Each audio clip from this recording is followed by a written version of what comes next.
День добрый, панове! Вёска Воронча, Кареліцкі район, Гродзенская область, Республика Беларусь. Ну, панове, адкуль з'явілася такая тут назова Воронча? Аб гэтым ведае, мусіць толькі гэтая зямля, на якой гэта вёска стаіць, ды неба, пад якім яна жыве. Ну, а мы з вами можам хіба толькі дагадвацца, таму што на зона Беларусі такіх вельмі шмат падобных. Ну, вось ёсць слова «воронка», ну, гэта лейка, ведаеце. А ёсць слова «воронца», так у некаторых мясцінах называюць бульбяны суп, ад слова «варыць», «воронца». Ну, а Воронча, ну, можа, тут калісьці варон шмат лятала, ды называлі Воронча. Ну, дык што, паважаныя, пойдзем? Ды не ворон пужаць, гэтым ёсць і без нас каму займацца. Давайте мы лепей пойдзем, ды прыадчынім дзверы мінушчыны і заглянем у колесь.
У летапісах, панове, вось Воронча узгадваецца яшчэ аж у 17 стагоддзі. Ну, а вось самым першым вядомым уладаром у летапісах у Ворончы гэта быў такі Стэфан Курча, гербу Радван.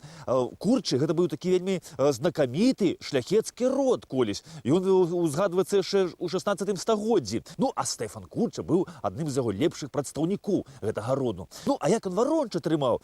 Ну, панове, можа набыў, а можа і атрымаў ад великага князя за паслугі перад айчынаю, бо раней нашыя вялікія князі, тых хлапцоў вось сваіх, якія не шкадавалі жывата свайго, баронячы бацькаўшчыну, яны іх адорвалі самым дарагім, гэта зямлёю.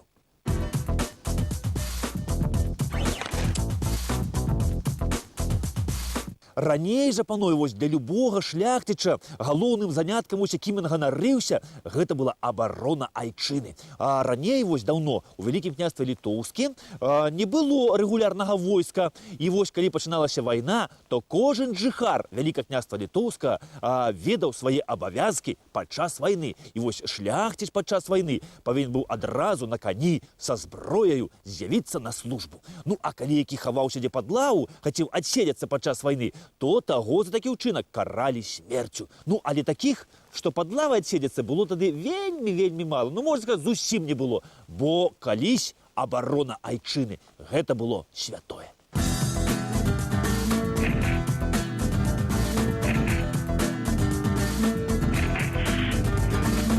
Дык вось, панове, Стэфан Курча быў менавіта з тых, для каго гонар, айчына і свабода гэта было самае дарагое. Стэфан Курча быў берасцейскім ваяводаю.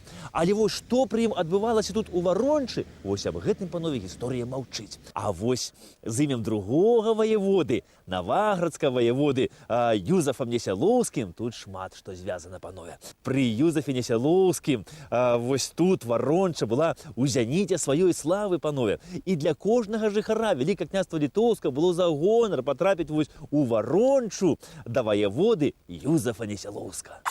Энцыклапедычная даведка Несялоўскі Юзаф належыць да шляхецкага роду герба Кошбак. Нарадзіўся 1728 года, памёр 8 сакавіка 1814 года. Пасол на сеймы 1756 і 1764 гадоў. Удзельнічаў у абранні на пасад Станіслава Аўгуста Панятоўскага. З 1773 года ваявода Наваградскі. Удзельнічаў у падрыхтоўцы паўстання 1794 года. Віленскім актам паўстання 24 красавіка 1794 года прызначаны старшынёй найвышэйшай літоўскай рады. Пасля яе роспуску Найвышэйшая Нацыянальная рада прызначыла Несялоўска старшынёй скарбовага аддзела цэнтральнай дэпутацыі Вялікага княства Літоўска. Ваявода Несялоўскі арганізаваў эвакуацыю касы і дакументаў у Гродна і Варшаву. У лістападзе 1794 года быў схоплены казакамі, адпушчаны пад нагляд. Кацярына II амністіравала Юзефа Несялоўска і вярнула яму секвестраваныя маёнткі, у тым ліку і Варончу. Юзеф Несялоўскі, панове, ён быў апошнім наваградскім ваяводаю. І будаўніцтва вось тут у Варончы распачаў яшчэ задоўга да тых страшных часоў, калі адбыліся гэтыя падзелы Рэчы Паспалітай, і Вялікае княства Літоўскае знікла з мапы свету. Ну, недзе ў другой палове 18 стагоддзя ён узяў шлюб з катаржынай Масальскай. І вось ён удвох са сваёй любай жонкай аб'ехаў усе свае маёнткі і вырашылі, звіць сваё радавое гняздо менавіта вось тут, у Варончы, у адным з лепшых і прыгажэйшых куточкаў Наваградчыны.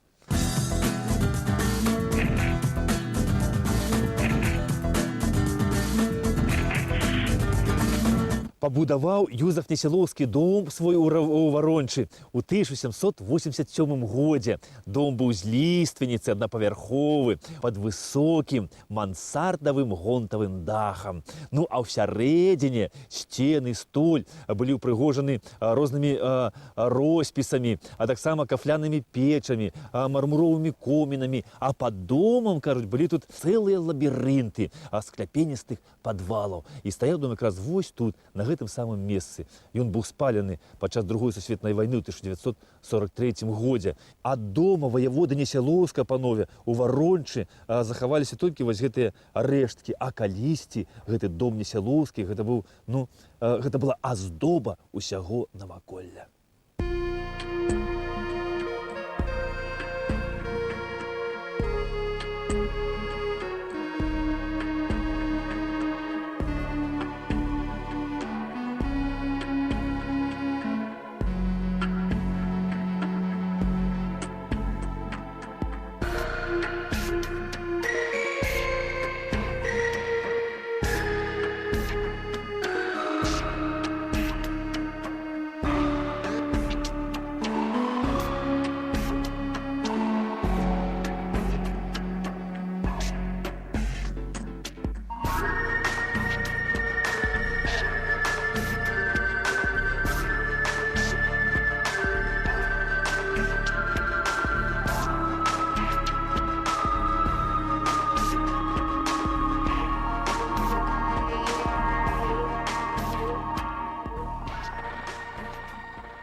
Да сядзібы Несялоўскіх, панове, вяла 2-кіламетровая каштанавая алея. Праўда, той алеі таксама захавалася ўсяго такі вось некалькі такіх старых каштанаў. Ну, а яшчэ вакол сядзібы быў разбіты цудоўны парк. У парку былі выкапаны сажалкі, і гэты парк пераходзіў плаўненька ў лес. І вось у гэты лес да старога ваяводы з'язджалася на паляванне тут вся навакольная шляхта. Справа ў тым, што Несялоўскі гэта быў вельмі заядлы паляўнічы. І вось тут, у Варончы, ён вывеў, заўважце, лепшую ў свеце пароду гончых, беларускіх гончых. І каб набыць сабе добрага ганчака, сюды прыязджалі паляўнічыя і з усходу, і з захаду.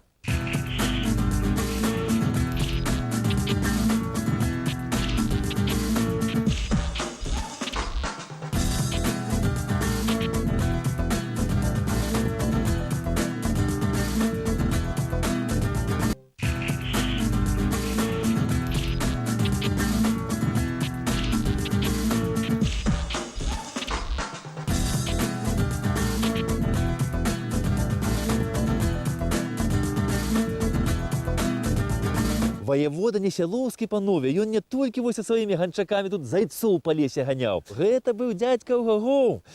Вось тут, недалёка ад палаца, стаяла ў яго скарбніца. Кажуць, гэта быў будынак неверагоднай прыгажосці. Скарбніца была пабудавана на ўзор гарадской ратушы. Зверху над ёй узвышалася вежа з курантамі.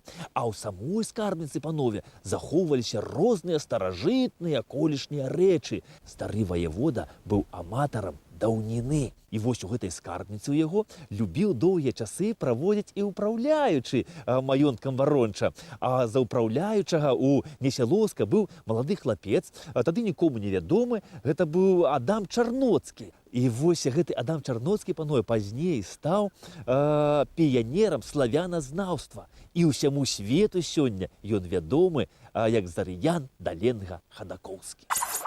Энцыклапедычная даведка Даленга Хадакоўскі, Зарыян Яковлевич. Сапраўднае імя Чарноцкі Адам.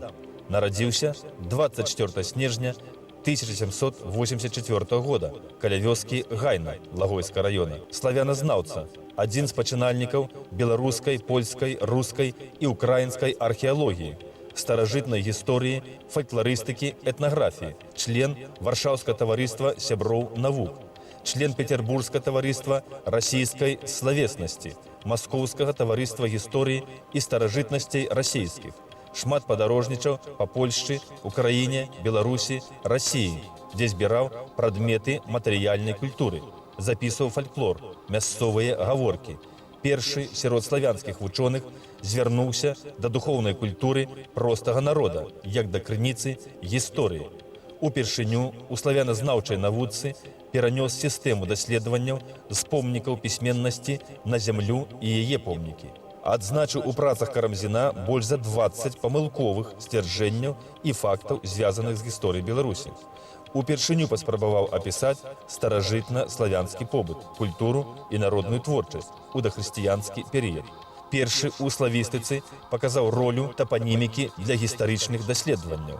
Яго навуковая і збіральніцкая дзейнасць была ўзорам для еўрапейскіх даследчыкаў і праграмай для навукова-літаратурных аб'яднанняў Беларусі, Польшы, Расіі, Украіны. Большасць прац не апублікавана. Памёр на 41-м годзе жыцця 17 лістапада 1825 года. Даленга Хадакоўскі, панове, у Варончу прыехаў да Несялоўска ў 1807 годзе і пражыў тут амаль 3 гады, кіруючы маёнткам варанчанскім. Працамі Даленгі Хадакоўскага захапляліся і пісьменнікі, і навукоўцы. Яго ў сваіх творах узгадвае Александр Сергеевич Пушкін. Мікалай Васильевич Гоголь перапісваў сабе песні, сабраныя Хадакоўскім. Ну і, канешне ж, любіў і захапляўся ім і Адам Міцкевіч, зямляк. І кажуць, што ягоны твор «Конрад Валенрод» напісаны менавіта па матывах тых песень, якія сабраў Даленга Хадакоўскі. І вось у Варончы Міцкевіч бываў не аднойчы. І вось у Варончы рэшткі гэтага дуба мясцовыя жыхары называюць дуб Міцкевіча. І раней, панове, пры панах яшчэ тут гэты дуб быў агарожаны і стаяла шыльдачка, што пад гэтым дубам адпачываў Адам Міцкевіч.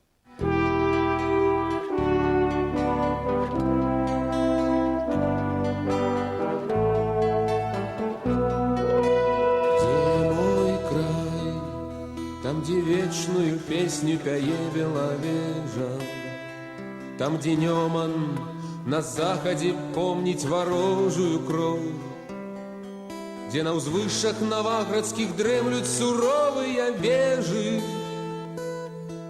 и вишневые хаты глядятся в широкий Днепро. Ты ляжешь там, где синяя Припять ласкаво виется, где София плыве над Двиною нібы корабель, там, где сердце мое с першим кроком, як молот, забьется, калі б нават сляпым и глухим я пришел до тебе.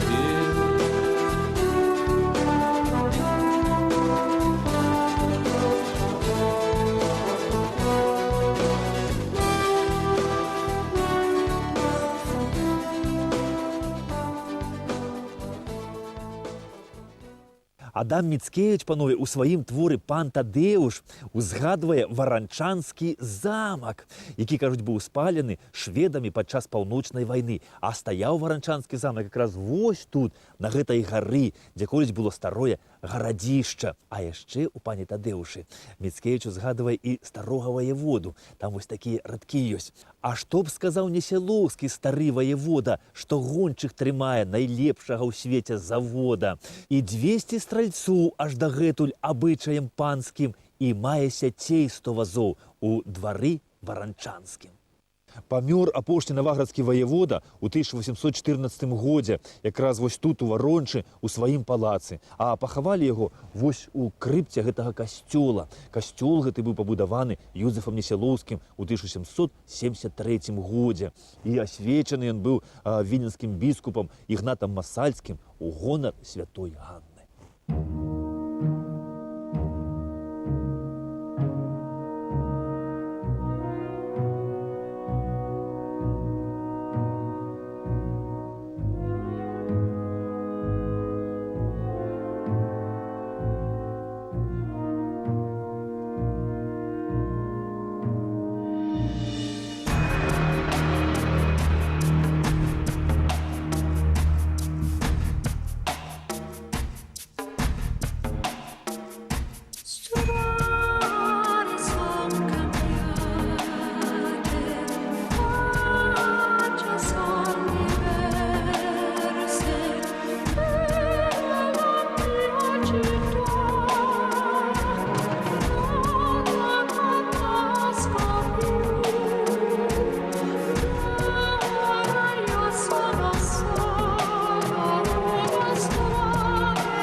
За савецкім часам, панове, вось касцёл святой Ганны быў зачынены. І што цікава, што яго не ператварылі ў клуб, з яго не зрабілі склад, а за саветамі яго вырашылі наогул зараўняць з зямлёю. І сюды заклалі ўзрыўчатку, і касцёл узарвалі. Але вось сцены былі настолькі моцныя, што дзве сцяны засталіся стаяць, і так не змаглі ім даць рады. І вось тут уже рос, можна сказаць, лес. І вось напрыканцы мінулага стагоддзя вось тое, што асталося ад касцёла, ўсё ж такі вярнулі людзям. І вось сюды прыехаў ксёндз Антон Дзем'янка, і ён разам з людзьмі вось змог адбудаваць касцёл наноў. А ў гэтым жа касцёле, панове, калісьці хрысцілі сябра Адама Міцкевіча Яна Чачота, пра якога Максім Богданович калісьці казаў, што Ян Чачот – гэта адзін з першых будзіцеляў беларускай нацыі.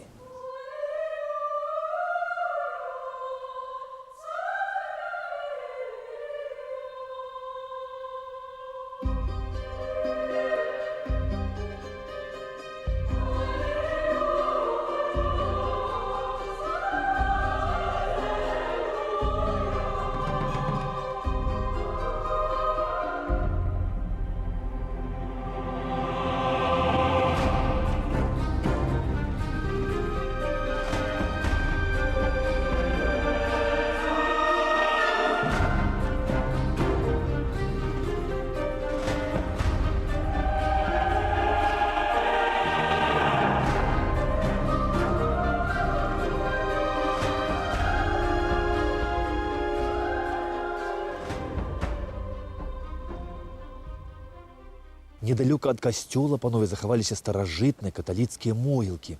І вось тут, на гэтых колішніх могілках, пахаваны бацькі Яна Чачота і маці Марылі Верашчакі, той самай Марылі, якую так кахаў Адам Міцкевіч і з якой сябраваў Ян Чачот.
Вось тут, панове, побач з касцёлам Святої Ганны пахаваны дзяды і бацькі славутага нашага з вами земляка Яна Булгака. Ян Булгак, панове, гэта быў знакаміты беларускі і польскі этнограф, фальклорыст, майстра мастацкай фатаграфіі. Ён быў заснавальнікам і першым старшынёю калісьці фотаклуба Польшчы. А жыў Ян Булгак вось тут недалёка ў вёсцы Асташына. А сюды ён прыязджаў разам з бацькамі ў госці да гаспадароў Варончы.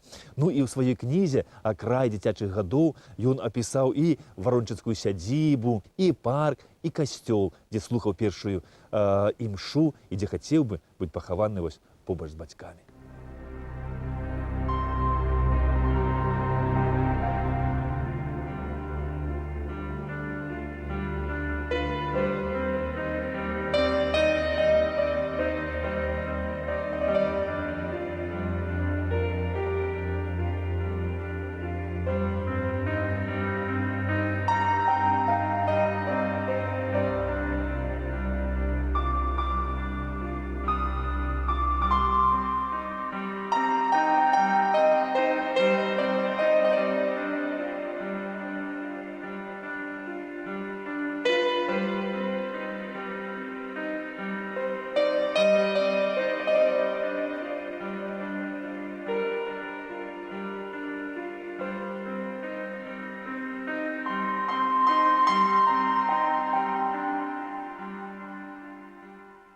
І вось у сваёй кнізе Ян Булгак піша, што вось пасярод старога парку на ставу стаяў млын і з'яўляўся як бы так, галоўным эстэтычным цэнтрам краявіда, як бы наўмысна выбраны пейзажыстам. Але вось той млын, панове, не захаваўся. Затое у парку старажытным захавалася колішняя лядоўня. Давайте заглянем.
Пасля смерці Юзафа Несілоўскага, старога ваяводы, ягоны сын, які быў польскім генералам, Варончу памяняў на маёнтак генерала Кабылінска, што ў Польшчы. Тут пачалі ўладарыць кабылінскія. Ну а пасля дачка гэтага Кабылінскага, графіня Раствароўская, Варончу прадала Мерзіеўскаму. Пасля тут уладарылі яшчэ Любанскія, ну а апошнія уладары Варончы гэта былі шляхтычы Чарноўскія. І вось усе уладары Варончы карысталіся вырабамі вось гэтага старога бровара, які быў пабудаваны яшчэ Несялоўскімі. Кажуць, што гэта спачатку быў палац. Тут было два палацы. Ну а пасля вырашылі той пакінуць драўляны, а гэты перабудавалі пад бровар. І, дарэчы, гэты бровар дзейнічае па назначэнню і па сённяшні дзень. І з'яўляецца помнікам архітэктуры 18 стагоддзя. А ён хацеў жыццё пражыць прыгожа, ды неяк пражывалася трывожна. Начальнік на рабоце лае матам, а дома жонка выганяе з хаты. А сын прыносіць двойкі і адзінкі, такія вось вясёлыя карцінкі. Ён рою пра атолы, мора, пальмы, а тут заботы цех инструментальный. Где ж ты, Дольче Вита, Буэна Виста, где текила, Маргарита, топырка кожный день. Где ж ты, Дольче Вита, Буэна Виста, где текила, Маргарита, топырка.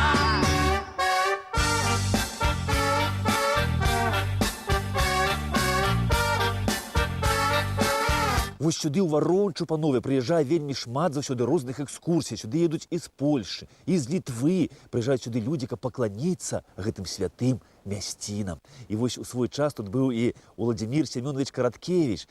І ён вось Варончу ў сваёй кнізе «Зямля пад белымі крыламі» назваў вечным музеем. Ну, а мы з вами, панове, давайте вось берагчы гэты вечны музей.